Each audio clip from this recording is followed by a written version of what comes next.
40 நாள் உபவாசம் இருந்து ஜெபம் பண்ணி அதன் பிறகுதான் ஊழியத்திற்கு புறப்பட்டார். இயேசு ஏன் வனாந்தரத்தில் உபவாசம் இருந்தார்? யாருக்கு தெரியும்? ஏன் கடவுள் உபவாசம் இருக்கணும்? ஏன் ஆண்டவர் வனாந்தரத்தில் போய் ஜெபம் பண்ணணும்? ஏன் இயேசு வனாந்தரத்தில் ஜெபம் பண்ணார்? வனாந்தரத்தில் ஜெபம் பண்ணி அவர் பெற்றுக்கொண்டது என்ன? வேதத்தில் எழுதப்படவே இல்லை. ஆனால் ஆண்டவர் சொல்லுகிறார், நான் வனாந்தரத்தில் உபவாசம் இருந்து ஜெபித்து அக்கினி அபிஷேகத்தை பெற்றுக்கொண்டு புறப்பட்டேன் என்று சொன்னார். அக்கினி அபிஷேகத்தை அவர் பெற்றுக்கொண்டு புறப்பட்டார். அதற்கு முன்பு அவர் ஊழியம் செய்யவே இல்லை.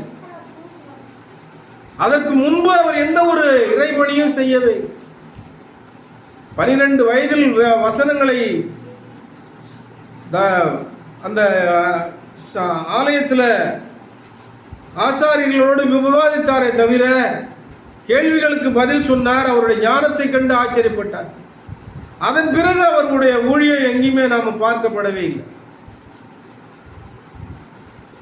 அவர் உபவாசம் இருந்து அக்கினி அபிஷேகத்தை பெற்றுக்கொண்டு அதன் பிறகுதான் ஊழியத்திற்கு புறப்பட்டார்.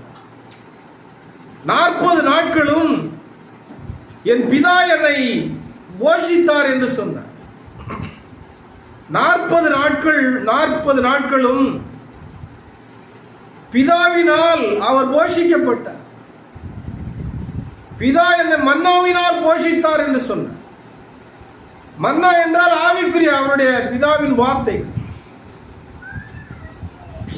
40 நாட்களும் இயேசு வார்த்தைகளினால் போஷிக்கப்பட்டார். வல்லமையினால் நிரப்பப்பட்டார்.